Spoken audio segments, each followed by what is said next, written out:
Tá díanamíocht tris bhain idir maná ardmhachagus Donegal le ceithre bliana anuas a gréibh peile ala TG Cahir. An ceannas fearr feitteach Donegal le dríoch le ceannas go dtí seo agus aon chulín amháin is barálacha, ach fuair Donegal an lábhan ótar FF3. Cúg cub ach clúr am líana, bhí slua maiilteach a láir a glúnóist an ceann seo. Ní holidir sláán am an tráchtreachta. Katie Dowds. Bhádéint an son ag lán tosaí ardmhacha Niamh Henderson ag Turling International son ag carú am asna gostóir ag an pass sin. Anna garda lína díra cumada leistigh heil an son agus deis ag ardmhacha teachta ríist. Well, bhí cúpla ansaí ach anna bhd ó thaobh cosanta agus oscailtí an son agus beidir bhfuil deisir cúil an son ag ardmhacha agus tá sin nada has a líontán.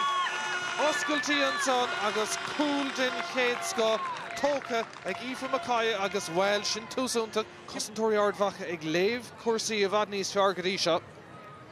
Éasc an son teachtamach agus obair ríist ag Clóda Cambridge. Tá ag ceannas go cinnte in san lína lán cúil sin. Ríist spás an son ag ardmhacha teach an tosaigh tá Aoife Mackay is se fuór an cúil.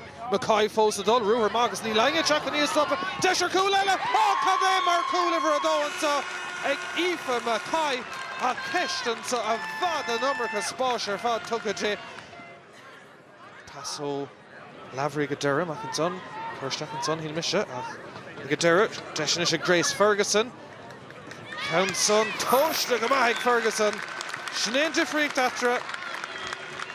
Na scórnig teacht I bhd roéisce. Taobh sula bheith tríalta an trosa. Seo níos fearr. A caiig tuirh a hain. Dent go maith Katie Dowds. Fós a dul. Oscailtí an son. Deisir scór. Ag caught Gillespie ag a deireadh. Sin níos fearr ag Donegal.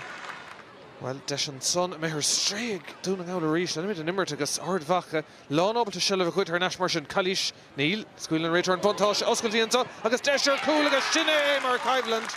Niamh Coleman ag Creeknoe. An tríú cúil ag ardmhacha an son. Nis Claire Friel ríist. Smacht go háling. An son Eva Walsh. No, ní Eva Walsh becarta mará ach Marley Honnig isteach mar an tí agus brise eile ag ardmhacha an son agus beidir goil deis bhfuil tá si tás na cúlíní hógant. Eve Lavery ag Creeknoe. Bhí deisir cúil dámbeach se uthe. Bhí ardmhacha níos fearr agus don tarna bliana sa chéile sin ardmhacha cuirithe na man an sa gúgála agus an curnan ardas in éireann is seá.